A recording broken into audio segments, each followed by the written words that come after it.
kami diri karon para ihatod ang programa, usa sa programa nagibilin ni late Governor Dodo Cagas, part of his legacy, the programs na iyahang buo jud sukad sa iyahang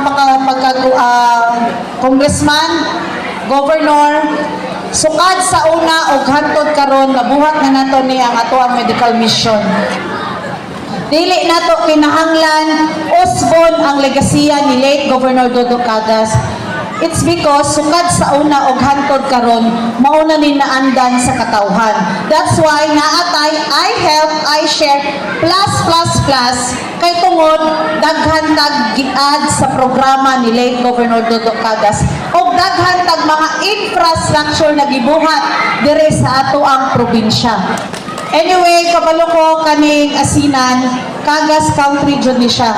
Dili na Cagas, Mark Yvonne Cagas Country jud ni siya. So magtinabangay ta, atong ipadayon ng ato ang panagigugmaay, atong ipadayon ng ato ang mga programa, mga danggo diri sa inyong barangay, inubanan sa amo ang mga board members. So, dili na dapat kinahanglan magdaot pa. Kay in the end of the day, Cagas gihapon ng ato ang apelyido na ginadala.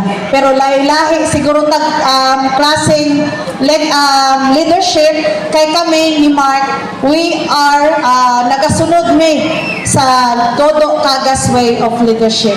Mauna sukad sa una og hantod karon mo nay gitudlo sa ako ang bana. So kana lang sa dako kayo nga among pasalamat diri sa Sinan kaninyong gikan sa ato ang probensya, sa atong provincial hospital. Karon orasa mo gud diri sa mga bukid kasagaran sa among mga tawo manugay paskabaw, manglaw pa sila mga hayupan, magatiman pa sa balay, usa mga nidre. Kaya kung dugay nga mabiyaan ang ilang mga panimalay, ang ilang mga hayupan, di na matiman. Apan sa tanan ninyo nga niya karong lawa. Dahil salamat ug welcome sa atong mission, medical mission para sa Asinan. Ug sa ato diyang gobernadora, kay Governor Ibon Ronya Cagas. So niya ta karon ka, aniya tagli sa ato ang pagpahigayon sa inyong medical mission. O kami, usbon ako, taga-Asinan, nagpasalamat at welcome kamong tanan dinhi may buntag. Kumusta man mo diri? Dili na ko magpaila, kay kabalo ko kaila naman muna ako. And kabalo ko inyuhang barangay, grabe ka solido ang suporta nagihatag sa atuang Governor Yvonne Ronya Cagas, Vice Governor Mark Douglas IV Chan Cagas, and sa MY Cagas team. Siyempre, di po nato kalimtan ang atuang umaabot na mayor na si Sir Eric Agbon ug Vice Mayor Sir Hector Siao ug ang Dream Team. Daghan kayong salamat sa inyong greeting sa akoa. Magkahiusa ta karon magsuporta sa MY Cagas team. Samot na umaabot na gyud ug di na mapugnan. Nya daghan kayong salamat mayong buntag sa tanan.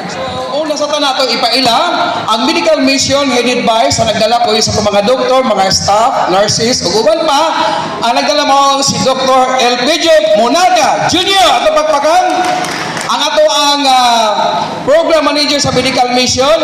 Minsan niya papangala ato po ibalik ang ato program manager kung mag-request mo og medical mission anytime duula na ninyo wala atong program manager si Miss Roxanne Honsay. Sa atong coordinator, kayo sa atong mga doktor po na sa atong medical, ato pong pakpakan ug pasalamatan si Doktora Doris Megreño. O ang ato ang medical team, ato pakpakan sa mapusog.